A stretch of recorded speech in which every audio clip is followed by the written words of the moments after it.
بسم اللہ الرحمن الرحیم الحمد للہ رب العالمین والصلاة والسلام علی سید الانبیاء والمرسلین نبینا و مولانا محمد بن عبداللہ وعلی آلہ وصحبہ اجمعین اما بعد قال تعالی فی کتابہ المجید والفرقان الحمید اعوذ باللہ من الشیطان الرجیم بسم اللہ الرحمن الرحیم وَلَقَدْ نَصَرَكُمُ اللَّهُ بِبَدْرٍ وَأَنْتُمْ أَذِلَّةٌ فَاتَّقُوا اللَّهَ لَعَلَّكُمْ تَشْكُرُونَ صدق اللہ العظیم۔ میرے محترم بھائیوں، بزرگوں اور دوستوں، اللہ کا فضل ہے ہم مناسب رفتار سے سیرت النبی صلی اللہ علیہ وسلم کے ایک بڑے حصے کو بیان کر چکے ہیں، سن چکے ہیں۔ اللہ قبول فرمائے۔ غزوہ بدر کے تعلق سے تفصیلات بیان کی جا رہی ہیں۔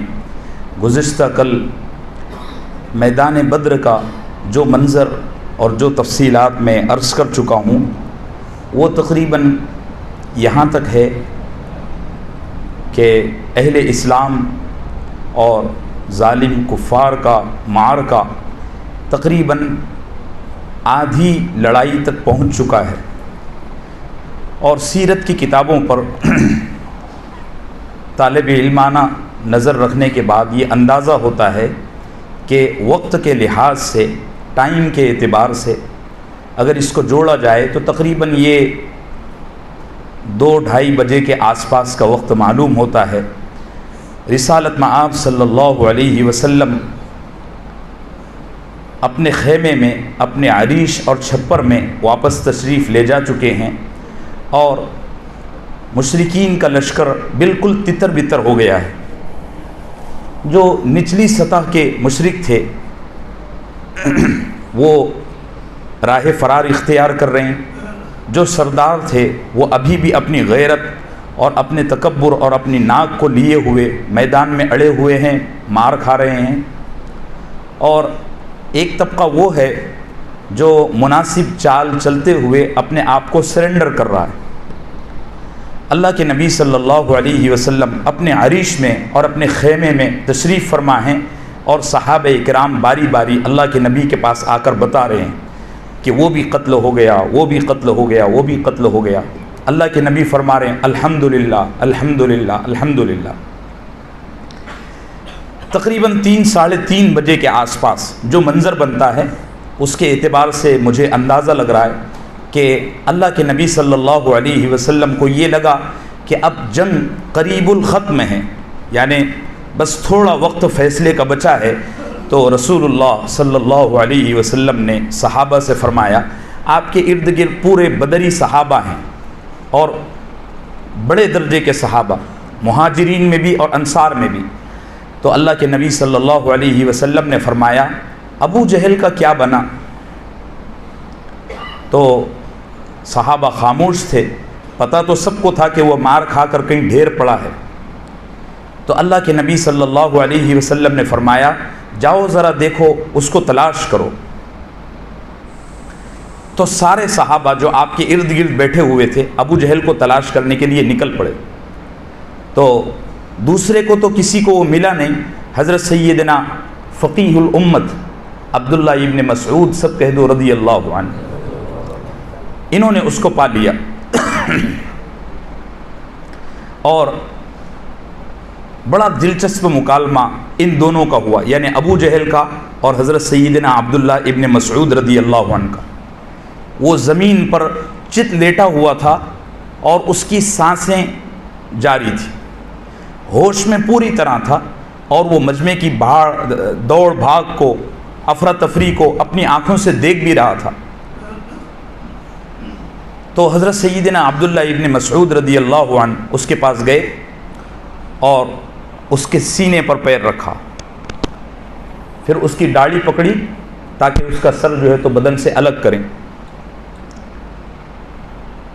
تو حضرت عبداللہ ابن مسعود رضی اللہ عنہ فرمانے لگے او اللہ کے دشمن، تجھے اللہ نے رسوا کیا نا؟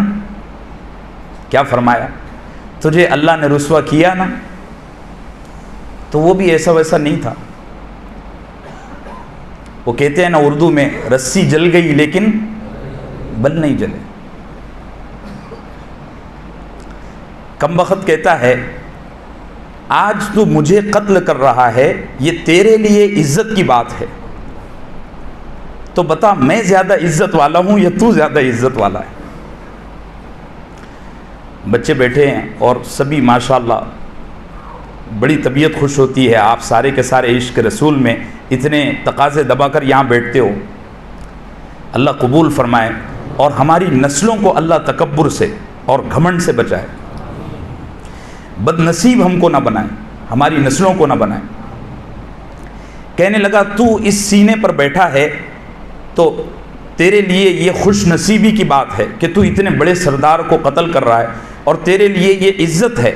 تیری نسلیں کہیں گی کہ ہمارے باپ نے، ہمارے دادے نے اور ہمارے جد امجد نے ابو جہل کو قتل کیا تھا. حضرت سیدنا عبداللہ ابن مسعود رضی اللہ عنہ خاموش ہو گئے، کچھ نہیں فرمایا.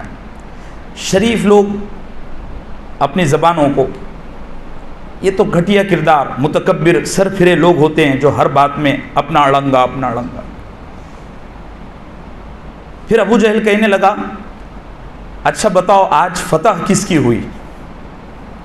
کیا کہہ رہا ہے؟ اچھا بتاؤ آج فتح کس کی ہوئی؟ حضرت سیدنا عبداللہ ابن مسعود رضی اللہ عنہ نے فرمایا آج اللہ اور اس کے رسول کی فتح ہوئی. پھر حضرت سیدنا عبداللہ ابن مسعود رضی اللہ عنہ سے کہنے لگا، ایک روایت میں ملتا ہے کہ میرا سر یہاں سے مت کاٹنا، یہاں سے کاٹنا، یعنی سینے کے پاس. عبداللہ ابن مسعود نے پوچھا وہ کیوں؟ کہنے لگا میرا سر کٹ کے جب مکہ جائے گا تو مکے کی عورتوں کو لگنا چاہیے کہ یہ مرنے کے بعد بھی سردار رہا. یعنی یہاں سے سر کٹے گا تو لوگ کہیں گے ارے اتنا چھوٹا سر. یہاں سے کٹے گا تو عورتیں کہیں گی کہ نہیں اس کو عورتوں سے بڑا لگاؤ تھا. ہاں عورتیں کہیں گی کہ نہیں مرنے کے بعد بھی ابو جہل کا سر یہاں سے کاٹا گیا تو مرنے کے بعد بھی اس کی سرداری باقی ہے. حضرت سیدنا عبداللہ ابن مسعود رضی اللہ عنہ نے زور سے جھٹکا دیا اور اس کی گردن کو الگ کیا. پھر سرکار دو عالم صلی اللہ علیہ وسلم کی خدمت میں اس کا سر لائے. اللہ کے نبی صلی اللہ علیہ وسلم نے فرمایا لا الہ الا اللہ، لا الہ الا اللہ، لا الہ الا اللہ، اس طرح 3 بار فرمایا. پھر آگے فرمایا اللہ اکبر، اللہ اکبر، الحمدللہ الذی وعدہ ونصر عبدہ وہزم الاحزاب وحدہ. آپ نے فرمایا تمام تعریفات اس اللہ کی ہیں جس نے اپنے بے سہارا بندے کو اتنے بڑے متکبر لشکر پر فتح عطا فرمائے، اور میں تنہا نکلا تھا اللہ نے مجھے وفادار ساتھی عطا فرمائے. پھر صحابہ سے فرمایا، عبداللہ ابن مسعود سے فرمایا ذرا مجھے اس کا بدن بتاؤ، اس کی لاش بتاؤ. حضرت عبداللہ ابن مسعود لے کر گئے تو دیکھا کہ اس کا بدن جو ہے تو وہاں بس آخری وہ سر تو الگ ہو گیا تو وہ تڑپ رہا تھا. تو رسول اللہ صلی اللہ علیہ وسلم نے فرمایا ہر امت کا ایک نبی ہے اور ایک فرعون ہے، اور ہر امت کا ایک فرعون ہے، میری امت کا یہ فرعون تھا. بعض ضعیف روایتوں میں یہ بھی ملتا ہے کہ اللہ کے نبی نے یہ بھی فرمایا کہ موسیٰ کا فرعون اللہ کا عذاب دیکھ کر ایمان لا چکا تھا. 11ویں پارے میں اس کی تفصیل ملتی ہے کہ جب فرعون سمندر میں ڈوبنے لگا نا تو اس نے کہا لا الہ الا الذی آمنت بہ بنو اسرائیل وانا من المسلمین. وہ کلمہ پڑھ رہا تھا جب عذاب کو دیکھا تو حضرت جبرائیل نے اس کے منہ میں کیچڑ ڈال دیا تاکہ وہ کلمہ نہ پڑھ سکے. چونکہ پیچھے حضرت موسیٰ علیہ السلام کی دعا تھی کہ آپ نے دعا فرما دی تھی کہ اے اللہ فرعون اور اس کے ساتھیوں کو ہدایت مت دینا، تو اس وجہ سے وہ کفر کے ساتھ گیا. اللہ کے نبی نے فرمایا موسیٰ کا فرعون اللہ کا عذاب دیکھ کر ایمان لا رہا تھا، لیکن بیچ میں اللہ کا فیصلہ آ گیا تو ایمان لا نہیں سکا. یہ ایسا بد نصیب تھا کہ اللہ کے عذاب کو دیکھ کر بھی تکبر میں اڑا رہا. اللہ ہم سب کی اس سے حفاظت فرمائے. اور ایک چیز میں آخر میں عرض کروں، تکبر کسی بھی چیز کا برا ہے. ہم میں سے پتہ نہیں کس کو کیا تکبر لگتا ہے، کچھ بول نہیں سکتے. اس لیے یہ دھوکے میں مت رہیے. میں اپنے آپ سے بھی مخاطب ہوں کہ ہم کو اگر دینداری کا تکبر لگے گا تو ہم اس درجے پر نہیں پہنچیں گے، ہم کو اگر عبادات کا تکبر لگے گا تو ہم اس درجے نہیں، تکبر کسی بھی چیز کا آدمی کو ہلاک کر دیتا ہے۔ اللہ ہم سب کی اس سے حفاظت فرمائے۔ ایک اور سردار تھا جو مکے میں اہل اسلام کو اور صحابہ کو بڑا ستایا کرتا تھا، اس کا نام ہے امیہ ابن خلف۔ امیہ ابن خلف یہ بھی اس جنگ میں آیا ہوا تھا، تو اس کی داستان بڑی دلچسپ ہے اس کے قتل کی۔ حضرت عبد الرحمن ابن عوف رضی اللہ عنہ اور امیہ یہ جاہلیت کے دور سے دونوں دوست تھے، پکے دوست تھے۔ پھر اسلام آیا، حضرت عبد الرحمن ابن عوف کو اللہ نے ہدایت دی، امیہ دشمن بن گیا اور دونوں میں جدائیگی اور تفریق ہو گئی۔ لیکن بدر کے دن حضرت عبد الرحمن ابن عوف کے بارے میں آتا ہے کہ انہوں نے مشرکین کے لشکر سے 6-7 زرہیں اٹھائی تھی، ضبط کی ہوئی تھی، جس کو مال غنیمت کہا جاتا ہے، اور اٹھا کر خوشی خوشی لے جا رہے تھے، چونکہ جو لے سک رہا تھا وہ لے سکتا تھا، اسلام میں اس کی اجازت ہے۔ تو حضرت عبد الرحمن ابن عوف 6-7 زرہیں اٹھا کر لے جا رہے تھے، تو گزر رہے تھے تو امیہ ابن خلف اور اس کا بیٹا علی ابن امیہ یہ دونوں کھڑے ہوئے تھے، اور ان دونوں نے بھانپ لیا تھا کہ اب ہم بھی مارے جائیں گے، بہتر یہ ہے کہ ہم اپنے آپ کو سرنڈر کر دیں۔ تو امیہ ابن خلف نے اپنے دوست کو دیکھا عبد الرحمن کو، تو کہنے لگا، او عبد الرحمن یہ زرہیں چھوڑ اور مجھے گرفتار کر، اگر مجھے گرفتار کرے گا اور میری رہائی ہوگی تو میں تجھے 2 بہت دودھ والی اونٹنیاں دوں گا بدلے میں۔ عبد الرحمن ابن عوف رضی اللہ عنہ نے فرمایا، سوچا کہ اپنا دوست ہے اور 2 اونٹنیاں بھی ملیں گی تو چلو زرہوں کو چھوڑو، وہ تو سستا سامان ہے، اس کو گرفتار کر لو۔ حضرت عبد الرحمن ابن عوف رضی اللہ عنہ نے امیہ بن خلف اور اس کے بیٹے کو باندھا اور اللہ کے نبی کی خدمت میں لے جا رہے تھے۔ راستے میں عاشق رسول، مؤذن رسول سیدنا بلال ابن ابی رباح، سب کہو رضی اللہ عنہ، یہ سامنے آ گئے۔ آپ سب کو یاد ہوگا کہ امیہ ابن خلف بلال کو بڑا ستاتا تھا، تپتی ریت پر لٹانا، سینے پر چٹانیں رکھنا، یہ ساری بدماشیاں امیہ کرتا تھا۔ تو بلال رضی اللہ عنہ نے امیہ کو جب بندھا ہوا دیکھا نا تو دانت پیسنے لگے، کہنے لگے، او ہو یہ کہاں جا رہے جناب؟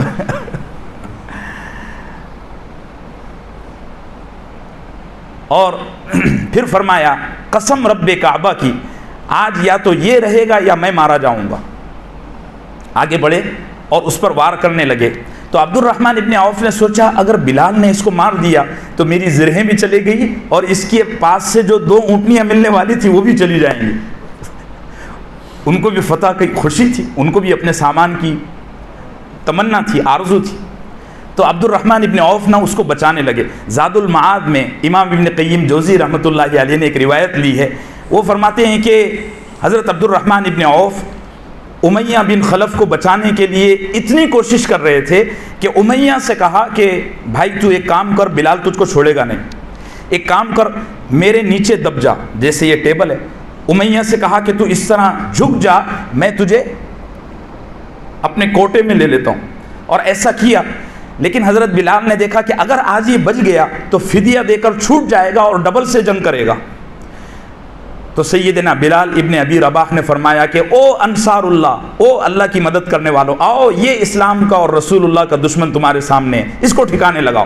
پھر تو صحابہ نے گھیر لیا اور پھر ایسے وار کیے، حالانکہ وہ عبد الرحمن ابن عوف کے اس طرح بدن کے ساتھ جھگڑا ہوا تھا، لیکن صحابہ نے اس طرح وار فرمایا کہ عبد الرحمن ابن عوف فرماتے ہیں کہ میرے پیر زخمی ہو گئے، چونکہ وہ اندر چھپ رہا تھا، اس کا بیٹا بھی اور وہ بھی اندر گھس رہے تھے۔ تو صحابہ نے چاروں طرف سے وار فرمایا، تو وہ تو قتل ہوا ہی، اس کا بیٹا بھی قتل ہوا، اور سیدنا عبد الرحمن ابن عوف کا قدم بھی زخمی ہوا۔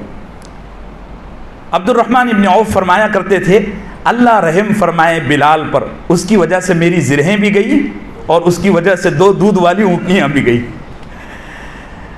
حضرت سیدنا عکاشہ ابن محصن رضی اللہ عنہ ایک انصاری صحابی ہیں، وہ آخر تک جنگ لڑ رہے تھے، ایسا جذبہ ان پر طاری ہو گیا تھا کہ جب دشمن سرنڈر کر رہا ہے نا، اس وقت بھی وہ پیچھے نہیں ہٹ رہے تھے، بس جو سامنے آتا تو وار کرتے کرتے کرتے کرتے کرتے ان کی تلواری ٹوٹ گئی، وہ اللہ کے نبی کی خدمت میں آئے. اللہ کے نبی صلی اللہ علیہ وسلم اپنے عریش میں بیٹھے ہوئے تھے. فرمایا یا رسول اللہ میری تلوار ہی ٹوٹ گئی. اللہ کے نبی نے فرمایا وہ لکڑی کا پھٹا پڑا ہوا ہے وہ لاؤ اٹھا کر. پھر انہوں نے اللہ کے نبی کے ہاتھ میں دیا, کسی دوسرے صحابی نے دیا, آپ نے وہ ہاتھ میں لیا اور عکاشہ سے فرمایا یہ لے جاؤ. سیدنا عکاشہ نے جب وہ پھٹا اپنے ہاتھ میں لیا تو وہ ایک چمکتی ہوئی تلوار بن گیا. صحابہ نے فرمایا یا رسول اللہ یہ کیا؟ تو اللہ کے نبی نے فرمایا جو رب موسیٰ کی لاٹھی کو سانپ بنا سکتا ہے وہ تمہارے ساتھی کی پھٹے کو تلوار نہیں بنا سکتا. عکاشہ ابن محصن رضی اللہ عنہ حضرت سیدنا ابو بکر صدیق کے دور تک زندہ رہے اور ان کی تلوار کا معجزہ تھا کہ ایک کرامت تھی کہ وہ جس جنگ میں جس لڑائی میں اس تلوار کو لے کر جاتے صحابہ فرماتے کہ اب وہ شکست کھا کے اور ناکام ہو کے واپس نہیں آئیں گے. اللہ نے اس تلوار کی وجہ سے اہل اسلام کو بڑے لمبے زمانے تک عزت بخشی. اللہ ہم سب کو یقین نصیب فرمائے. اس جنگ میں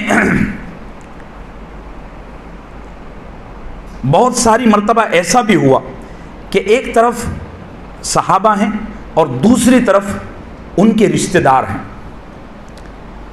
جیسے حضرت ابو حذیفہ رضی اللہ عنہ, ان کے سامنے ان کے والد عتبہ تھے, ٹھیک. حضرت سیدنا عمر ابن خطاب رضی اللہ عنہ, ان کے سامنے ان کے ماموں جان عاص تھے, وہ مشرک اور یہ مسلمان. اسی طرح اور کتنے, ابو بکر صدیق رضی اللہ عنہ, ان کے سامنے ان کا سگا بیٹا عبد الرحمن. کیا امتحان ہے, کیا امتحان ہے, سبحان اللہ. اور صحابہ اس امتحان میں کامیاب ہوئے. اسی لیے نا بدر والوں کی فضیلت ہے, بدر والوں کی فضیلت ہے. صحیح بخاری میں ہے کہ جب بدر سے واپس لوٹے نا اللہ کے نبی صلی اللہ علیہ وسلم, تو اللہ نے اپنے حبیب پر وحی بھیجی کہ اے حبیب اس طبقے سے, یہ جو 313 صحابہ ہیں, ان سے کہہ دو کہ زندگی میں جو بھی کرو گے وہ تمہارے لیے معاف ہے. اعملوا ما شئتم, جو چاہے کرو, قد غفرت لکم, میں نے تم کو معاف کر دیا. بہت بڑی فضیلت ہے. میں انشاءاللہ کبھی کسی موقع سے شہدائے بدر اور شرکائے بدر کے فضائل نقل کروں گا, ابھی وقت نہیں ہے. یہ جنگ میں عجیب و غریب قربانیوں کا نمونہ بھی دیکھنے میں سامنے میں آیا اور صحابہ اکرام اس امتحان میں کامیاب ہوئے. حضرت ابو حذیفہ, ایک میں مثال عرض کر دیتا ہوں. حضرت سیدنا ابو حذیفہ رضی اللہ عنہ, ان کے والد عتبہ مشرک تھے اور یہ قتل ہوئے. عتبہ جنگ کے خاتمے پر باپ کی لاش کو بیٹے کے سامنے گھسیٹ کر لے جایا جا رہا ہے, گھسیٹ کر لے جا. تو حضرت ابو حذیفہ کے چہرے پر غم آ گیا, آخر تو باپ تھا. تو اللہ کے نبی صلی اللہ علیہ وسلم نے دیکھا کہ ابو حذیفہ کو اچھا نہیں لگ رہا, تو اللہ کے نبی صلی اللہ علیہ وسلم نے پوچھ لیا ابو حذیفہ غمگین ہو والد کے مر جانے سے اور اس طرح رسوا ہونے سے؟ تو سیدنا ابو حذیفہ نے فرمایا یا رسول اللہ فدا کا ابی و امی, میرا ماں باپ آپ پر قربان ہو. میں اس وجہ سے غمگین نہیں ہوا کہ میرا باپ آج اس رسوائی کی موت مرا, غمگین اس وجہ سے ہوا کہ میرا باپ بڑا سمجھدار, بلیغ اور ذکی ترین آدمی تھا, جس کو ہمارے یہاں مائنڈیڈ کہتے ہیں, بہت بہترین انٹلیکچل. اور عتبہ کی داستانیں ہیں, بڑا بہادر بھی تھا, بڑا سمجھدار بھی تھا. لیکن انہوں نے فرمایا مجھے غم اس بات کا ہے کہ یہ آج, مجھے یقین تھا کہ میرا باپ اپنی عقل اور سمجھ کی بنیاد پر, عقل اور سمجھ کے بل بوتے پر ایک نہ ایک دن اسلام کی چوکھٹ پر آئے گا, لیکن میں دیکھ رہا ہوں کہ محروم اس دنیا سے چلا گیا. اس چیز کا غم مجھے ستا رہا ہے. اللہ کے نبی صلی اللہ علیہ وسلم نے جنگ بدر میں, یعنی آپ دیکھیے یہ ایسا نہیں تھا کہ صحابہ ٹوٹ پڑے اور اپنے دشمن کو دشمن سمجھ کر بے دردی سے قتل کیا, ایسا نہیں تھا. میرے پاس اب وقت نہیں ہے کہ میں ساری تفصیلات آپ سے عرض کروں. آپ کتابوں میں سیرت اور سوانحات میں جب دیکھیں گے تو کثرت سے اس چیز کو دیکھیں گے کہ صحابہ اکرام میدان بدر میں بھی اور اللہ کے نبی صلی اللہ علیہ وسلم بھی اصولوں کی رعایت فرما رہے تھے. چنانچہ اللہ کے نبی صلی اللہ علیہ وسلم نے صحابہ سے فرمایا دیکھو بنو ہاشم پر ہاتھ مت اٹھانا, چونکہ بنو ہاشم اپنی رضامندی سے اس جنگ میں نہیں آئے.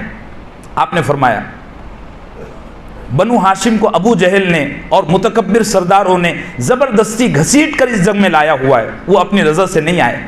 لہٰذا جب تم میں سے کوئی بنو ہاشم کا اور تمہارا کسی کا ٹکراؤ ہو جائے تو اگر وہ تمہاری تلوار کے زد میں آ جائے تو بھی ان پر رحم کرنا چھوڑ دینا۔ اسی طرح آپ نے فرمایا کہ ابو البختری کو مت مارنا۔ صحابہ نے پوچھا یا رسول اللہ کیوں؟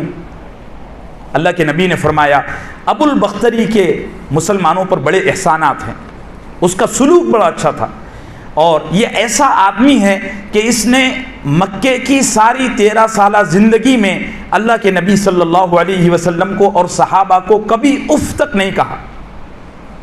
جو ہوتا تھا وہ دیکھتا تھا، اور اللہ کے نبی کو امید تھی، توقع تھی کہ یہ ایک نہ ایک دن ہدایت پر آ جائے گا۔ اور ابو البختری کا ایک بڑا کارنامہ یہ بھی تھا کہ آپ کو یاد ہوگا جب مکے میں مسلمانوں کا بائیکاٹ ہوا، سوشل بائیکاٹ، اور 2.5 سال تک وہ بائیکاٹ رہا، تو اس بائیکاٹ کو توڑنے والا اگر کوئی آدمی تھا تو ابو البختری تھا۔ اللہ کے نبی نے فرمایا جس آدمی نے ہم پر احسان کیا ہے، ہمارے اخلاق اور ہمارے فریضہ یہ ہے کہ ہم اس آدمی کو آج جنگ میں قتل نہ کریں، اگر وہ زد میں آ بھی جائے تو بھی اس کو معاف کر دیں۔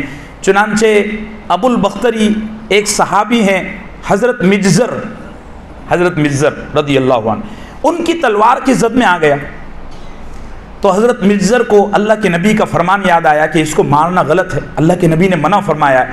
تو حضرت مجزر نہ بار بار اس کو چھوڑتے رہتے۔ ابو البختری نے کہا بھائی میں تیرے زد میں اتنی بار آ رہا ہوں، تو مجھے کیوں چھوڑ رہا ہے؟ تو حضرت مجزر نے فرمایا اللہ کے نبی نے فرمایا کہ تو نے ہمارے ساتھ اچھا سلوک کیا تھا، لہٰذا آج تجھے ہم قتل نہیں کریں گے۔ تو ابو البختری نے کہا کہ کیا میرے ساتھیوں کو قتل کیا جائے گا؟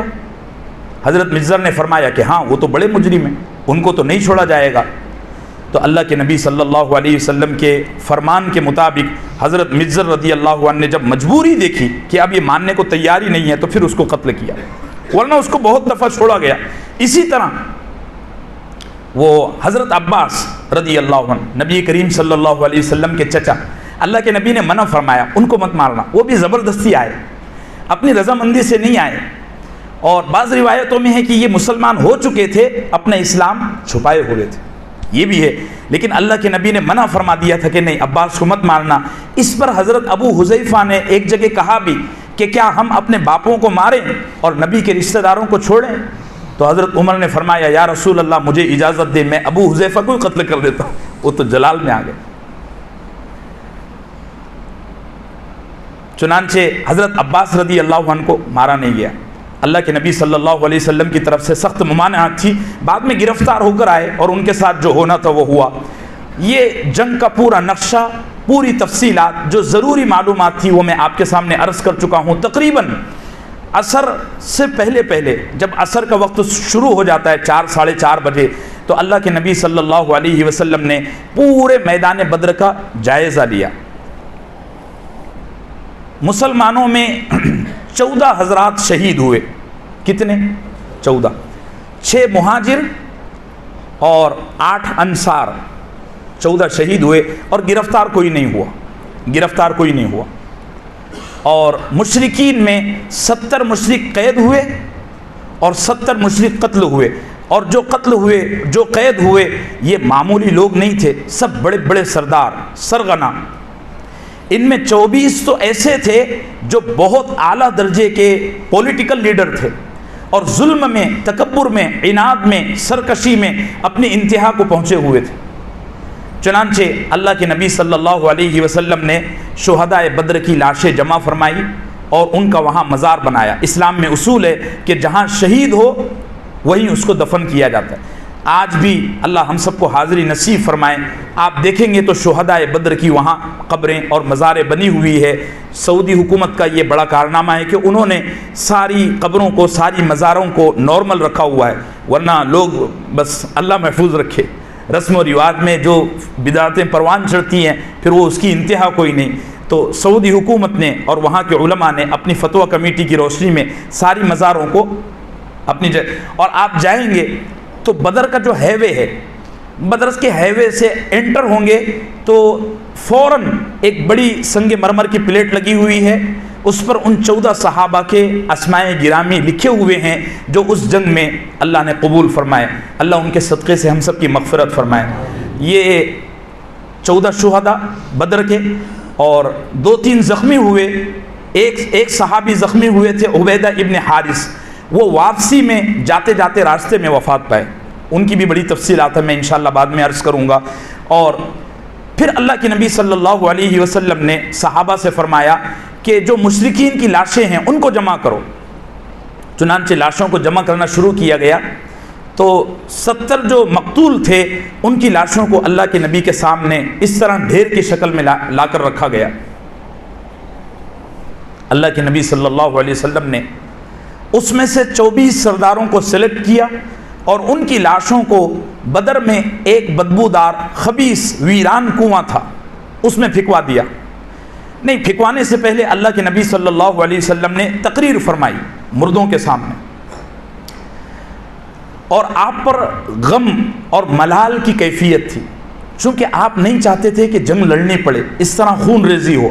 اسلام کی اور مسلمانوں کی پالیسی ہے کہ ہم کبھی ہتھیار بولو ہرگز پسند نہیں ہے.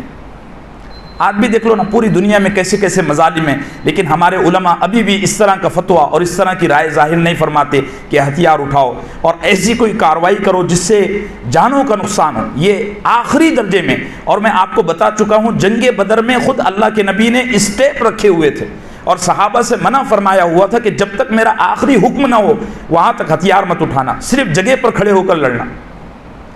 تو اللہ کے نبی صلی اللہ علیہ وسلم نے سارے مشرکین کی لاشوں کو جمع فرمایا اور وہاں کھڑے ہو کر تقریر کی. فرمایا، اے قریش کے سردارو، تمہارے لیے کیا ہی اچھا ہوتا اور تمہارا کنبہ کتنا بڑا ہے، تمہارا کیا ہی نصیب ہوتا کہ تم مجھ پر ایمان لاتے اور اللہ اور اس کے رسول کی اطاعت کرتے. لیکن افسوس ہے کہ تم نے مجھے رسوا کرنا چاہا. اللہ نے مجھے دوسروں کے ذریعے عزت بخشی، تم نے مجھے میرے وطن سے نکال دیا، لیکن دوسروں نے مجھے اپنے وطن میں پناہ دی. تم نے مجھ پر پتھر برسائے، لیکن اللہ نے میرے لیے دوسری قوم کو کھڑا کر دیا. اس طرح کی آپ نے تقریر فرمائی اور واپس پھر آپ اپنے خیمے میں چلے گئے. ان 24 مقتولین کو جو مشرک تھے ان کو اٹھا کر کنویں میں ڈال دیا گیا، اس کے سوا اور بھی لوگوں کو ڈال دیا گیا. اللہ کے نبی کی سنت اور طریقہ یہ ہے کہ جس جگہ آپ جنگ کو فتح فرماتے ہیں وہاں سے فوراً نہیں جاتے، بلکہ وہاں 3 دن قیام فرماتے ہیں. چنانچہ بدر کے میدان میں اللہ کے نبی نے اور صحابہ نے 3 دن تک قیام فرمایا تاکہ اگر کوئی اور بھی سازش ہو تو اس سے بھی نمٹا جا سکے. اور یہ اللہ کے نبی کے اور صحابہ کے بہادر ہونے کی ایک بہت بڑی دلیل ہے کہ ہم میدان سے بھاگے نہیں. 3 دن اللہ کے نبی بدر کے میدان میں رہے اور 3 دن کے بعد پھر چلنا شروع ہوئے. آپ پیدل چل رہے تھے اور آپ کے پیچھے صحابہ چل رہے تھے رضوان اللہ علیہم اجمعین. پھر آپ اس کنویں کے منڈیر پر گئے جس میں مشرکین کی لاشیں رکھی گئی تھی. اس کنویں کے منڈیر پر کھڑے ہو کر اللہ کے نبی صلی اللہ علیہ وسلم نے ہر بڑے سردار کا نام لیا اور نام لے کر کہا کہ تمہارا کیا ہی نصیب ہوتا اور تمہارا کیا ہی مقدر ہوتا کہ تم مجھ پر ایمان لاتے اور میری اطاعت کرتے اور اللہ کو ایک مانتے. کیا تمہارے رب نے تم سے جو وعدہ کیا تھا اسے پا لیا؟ جو وعدہ اللہ نے مجھ سے کیا تھا میں نے تو اس کو پا لیا. بازو میں حضرت سیدنا ابو بکر صدیق رضی اللہ عنہ کھڑے تھے. فرمانے لگے، یا رسول اللہ صلی اللہ علیہ وسلم، آپ مردوں سے اس طرح بات فرما رہے ہیں جیسے زندوں سے فرماتے ہیں، یہ تو سن نہیں سکتے. اللہ کے نبی صلی اللہ علیہ وسلم نے فرمایا، یہ تم سے زیادہ سن رہے ہیں، اللہ نے ان کی زبانوں پر تالا لگایا ہوا ہے، باقی یہ تم سے زیادہ سن رہے ہیں. پھر اللہ کے نبی صلی اللہ علیہ وسلم نے 2 صحابہ سے فرمایا کہ تم ہم سے پہلے یہاں سے نکل جاؤ اور مدینہ جا کر خوشخبری سناؤ. حضرت سیدنا عبداللہ ابن رواحہ رضی اللہ عنہ اور حضرت سیدنا زید بن حارثہ جو آپ کے منہ بولے بیٹے تھے، ان دونوں سے فرمایا کہ اب آپ دونوں ہم سے پہلے مدینہ پہنچو، وہاں جا کر لوگوں کو خوشخبری سناؤ. مدینے میں کمبخت منافقین نے یہ پروپیگنڈا کیا ہوا تھا کہ نعوذ باللہ محمد بھی شہید ہو چکے صلی اللہ علیہ وسلم اور مسلمان بری طرح قتل و غارت گری کے شکار ہوئے ہیں. چنانچہ منافقین کا